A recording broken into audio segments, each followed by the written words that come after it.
Friends, welcome to my YouTube channel AJ tutorials. आज हम पढ़ेंगे Newton's third law of motion और साथ ही साथ पढ़ेंगे law of conservation of momentum. तो चलो अभी पढ़ते हैं इसको। Newton's third law of motion क्या होता है? Newton third law of motion क्या बोलता है, पहले देखते हैं उसे। Every action has equal and opposite reaction force is called the Newton third law of motion. मतलब अगर कहीं पे हम फोर्स लगाएंगे उतना ही फोर्स हमें वो सामने वाला भी लगाएगा, सामने वाले ऑब्जेक्ट से मिलेगा, तो हम क्या बोल सकते हैं, Newton third law of motion. जैसे मान लो कोई ऑब्जेक्ट है, ठीक है, ये कोई ऑब्जेक्ट है या वॉल समझ लो या कुछ भी समझ लो। अगर इस पे हम कोई फोर्स लगाए, मान लो फोर्स लगाए F1, ठीक है, तो क्या होगा, यहां से भी एक फोर्स निकलेगा जो इसके अपोजिट रहेगा, वो होगा F2, ठीक है। तो यही Newton third law of motion यही है कि every action force is equal and opposite reaction force. तो क्या होता है, F equals to F1 equals to F2, लेकिन ये क्या होगा, इसके अपोजिट होगा, इसलिए यहाँ पे माइनस होता है। तो ये होता है Newton third law of motion. अब Newton third law of motion को पूरा समझेंगे, ठीक है। लॉ ऑफ कंजर्वेशन में अभी जब हमने कोलिजन देखा था, जैसे मान लो ये कोलिजन हुआ था, हमने देखा उसमें पहले में, तो M1 M2 का कोलिजन हुआ, कोई वेलोसिटी आई V2, तो क्या हो जाए, कोई ना कोई फोर्स भी तो अप्लाई करेगा, यहाँ से कोई फोर्स तो निकलेगा जो इस पे अप्लाई करेगा, और इसका फोर्स निकलेगा इस पे अप्लाई करेगा, तो ठीक है। तो क्या हो जाएगा, let the force A object A का फोर्स हम मानते हैं, ठीक है, ये ए है, ये बी है, ठीक है। Let the force A due to B, ठीक, ए का फोर्स बी पे है, तो क्या हो जाएगा, F B F1, ठीक। इसको हम मान लेंगे F1, इसको मान लेंगे F2, ठीक है। अब क्या करेगा, अगर फोर्स ए से है तो क्या करेंगे, हम पहले ए का लिखेंगे, F1 इक्वल्स टू F2, ठीक। If the force F2 act on the force F1, तो क्या हो जाएगा, तो जो फोर्स यहां से अगर हम फोर्स इस पे से इस पे लगाएंगे तो पहले हम इसको लिखेंगे, ठीक है, या फिर इसका अगर इस पे लगेगा तो पहले हम इसको लिखते हैं। लेकिन अभी क्या करेंगे हम, लेट द फोर्स ए की वजह से हो रहा है किस पे, बी पे, तो क्या हो जाएगा, F2 इक्वल्स टू F1, ठीक। F2 इक्वल्स टू F1, लेकिन क्या हो जाएगा, ये अपोजिट है ना, तो इसके लिए ये यहाँ पे क्या हो जाएगा, माइनस हो जाएगा, ठीक है। अब क्या करेंगे, अब हमें तो फोर्स का फॉर्मूला भी चाहिए, तो हमने पहले ही फोर्स का फॉर्मूला पढ़ चुका है, F equals to M into A, mass into acceleration, force का फॉर्मूला आता है। तो F2 है तो क्या हो जाएगा, M2 इंटू A2, ठीक, इक्वल्स टू, ये माइनस है तो माइनस अपनी जगह पे रहेगा, M1 इंटू A1, ठीक। अब A2 का हमने ये एक्सेलरेशन का भी फॉर्मूला पढ़ा है, A equals to V minus U upon T, ठीक। तो अब A की जगह पे हम ये फॉर्मूला यहाँ पुट कर देंगे, तो क्या हो जाएगा, M2 into V2 minus U2 upon T, ठीक। और यहाँ पे M1 है तो सेम रहेगा, माइनस रहेगा अपनी जगह पे, M1 into V1 minus U1 upon T, ठीक है।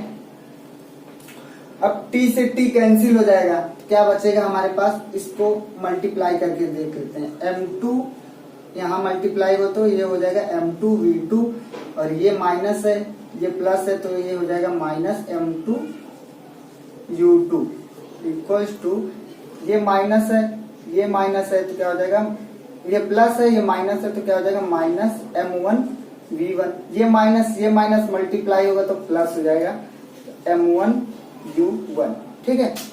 अब क्या करेंगे हम, जिसमें V है उसको एक साइड ले जाएंगे और जो U के साथ है उसको एक साइड, मतलब इनिशियल वाला इनिशियल की तरफ, फाइनल वाला फाइनल की तरफ, तो क्या हो जाएगा, M2 V2, अब ये माइनस में है तो इक्वल के इधर आएगा, प्लस में हो जाएगा, तो M1 V1 इक्वल्स टू, अब क्या है, M1 U1 है, तो M1 U1, और इधर माइनस है तो ये इक्वल की तरफ जाएगा, प्लस हो जाएगा, तो क्या हो जाएगा m2u2। ठीक, तो ये क्या हो गया फाइनल मोमेंटम और ये क्या हो गया इनिशियल मोमेंटम। तो इसको हम क्या बोल सकते हैं, the magnitude of final momentum is equal to magnitude of initial momentum. ठीक है, तो अभी हम देख लीजिए m2v2 plus m1v1 equal to m1u1 plus m2u2, मतलब final momentum equal to initial momentum. मतलब अगर कोलिजन के बाद भी इसका मोमेंटम चेंज नहीं होगा, ये मोमेंटम इक्वल ही रहेगा। ठीक है, इसका मतलब यही हुआ है, ये इसी को हम बोलते हैं law of conservation of momentum. ठीक है, अब इसका एग्जांपल देखते हैं। तो अब हम देखेंगे law of conservation of momentum का एक एग्जांपल देखते हैं। ठीक है, मान लेते हैं कोई गन है, अगर गन से क्या होता है फायरिंग होता है, तो क्या होता है जितनी स्पीड से जितने वेलोसिटी से अगर बुलेट निकलती है उसी वेलोसिटी से गन भी क्या होती है हमें पीछे की तरफ धक्का देती है, तो उसको हम बोलते हैं रिकॉइल या रिकॉइल बोलते हैं, और law of conservation of momentum का वो एग्जांपल दिए।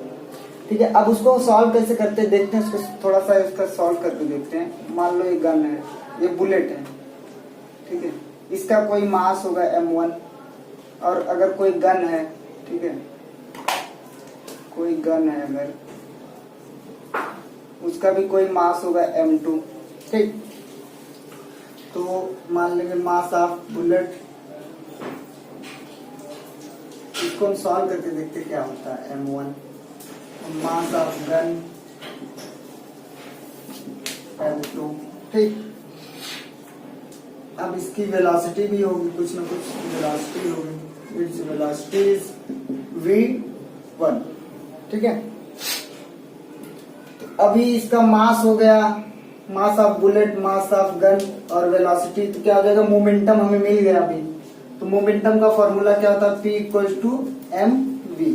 ठीक है, तो क्या अभी हमें मोमेंटम का फॉर्मूला होता है m इंटू वी, लेकिन हमें क्या करना बुलेट का निकालना है, इसलिए क्या हो जाएगा p equal to m1 into v1।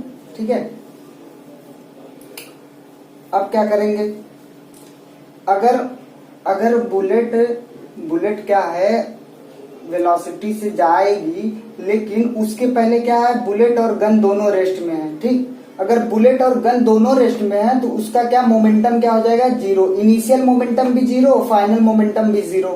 तो क्या हो जाएगा, हमने अभी इसका लॉ ऑफ कंजर्वेशन का फॉर्मूले से निकाला था, क्या था m2v2 plus m1v1 equal to m2u2 plus m1u1। ठीक, लेकिन इसका क्या हो जाएगा इनिशियल रेस्ट पे है, तो ये पार्ट हमारा क्या हो जाएगा पूरा जीरो हो जाएगा। क्या हो जाएगा m2v2 plus m1v1 equal to zero.